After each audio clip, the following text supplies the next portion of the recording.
Welcome back to the show where millionaires are made. Ang Who Wants to be a Millionaire? So far, assured na 150,000 pesos na si JC.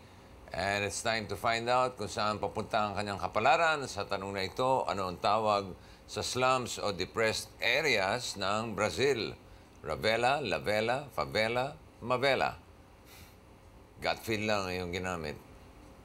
Ang sinagot niya ay letter C, Favela. Tulad ng sinabi ko kanina, you have nothing to lose naman. Nandiyan ang iyong 150,000 pesos. Mas maganda lang sana kung aakyat ito ng 250,000. Si Tatay. Tay, kamusta kayo dyan? Okay lang po. Sister. Nagdarasal. Anong pinagdadasal mo? Na kung ano man yung will ni God para kay Kuya. Kuya? And then. Favela is correct.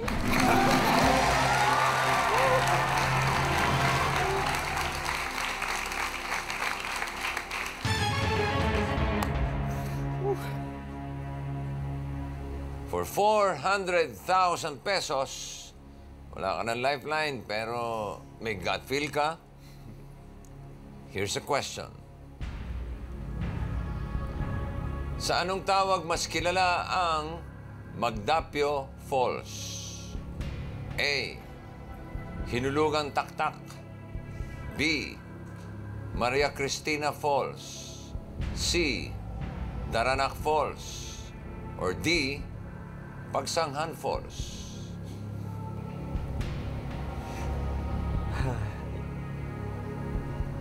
Yung...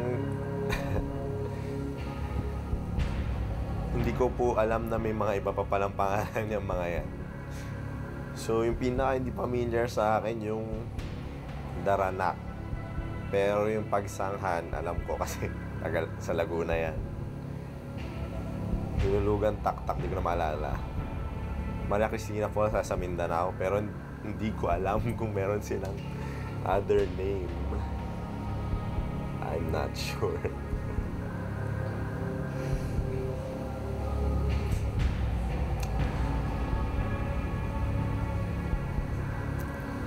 Baka po A, kasi yun lang yung hinulugan. Yung hindi siya false. Baka pag in-translate or something. I'm not sure.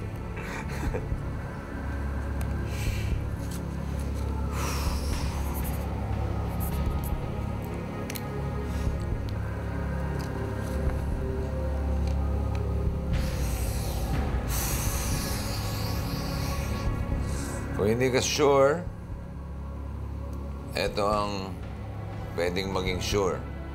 250,000 pesos na cheque. You can take the check and walk away. Hindi ka nasasagot. Pwede mo pati. Pwede. Pwedeng...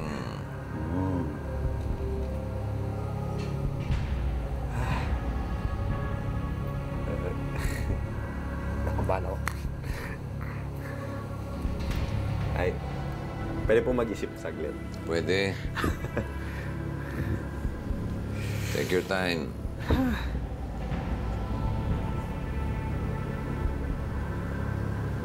Bale, 100,000 ang mawawala pagka...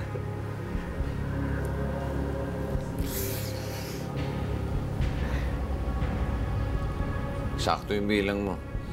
100,000 ang mawawala pag mali ang sagot mo. Although pag tama, magiging 400,000 pesos ang iyong pera.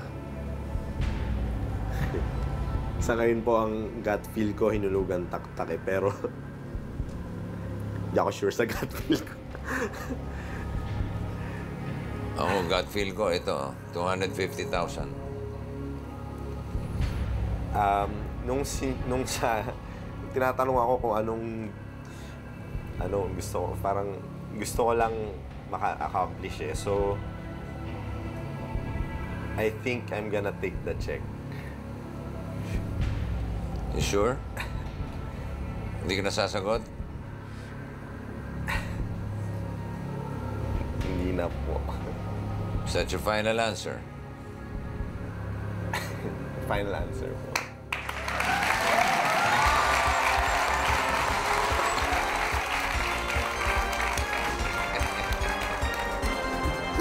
So, sa tingin mo, may na-accomplish ka naman? Oo naman. Okay Nalo ka na ng po 250,000, di ba? Pang tuition na din. Ano sana ang sagot mo? Wala po talaga akong idea. So, Magdapio Falls. A po dapat. Hinulugan taktak. Di ka naniwala sa gut feel mo. Kanina ka pa, gut feel ng gut feel. Puro tama. Kung kailan dapat... Who? Buti na lang kasi hinulugan taktak is wrong. Ito na lang. Thank God. Ang tamang sagot ay Pagsanghan Falls. Di ko pa alam. Taga doon ako. Kasi ang yung Pagsanghan Falls nasa barangay Magdapio. Ayun. Mas kilala lang siya as Pagsanghan Falls. Okay. 250,000 pesos. Good luck sa iyong pag-aaral. Sana tuloy-tuloy at alagaan mo mabuti yung violin mo, ha? Apo. Okay, tuloy ka na sa talentadong Pinoy ba? Okay. Thank you. Palampakan natin si JC. Congratulations. Yun na nga. Ibig sabihin, pag nakaganyan ako, time is up. Ganun yun, ha? Meron kaya tayong milyonaryo next week? Alamin. Kaya tutok lang. Ako po si Vic Soto. See you next Sunday dito sa paboritong game show ng mundo, ang Who Wants to Be a Millionaire.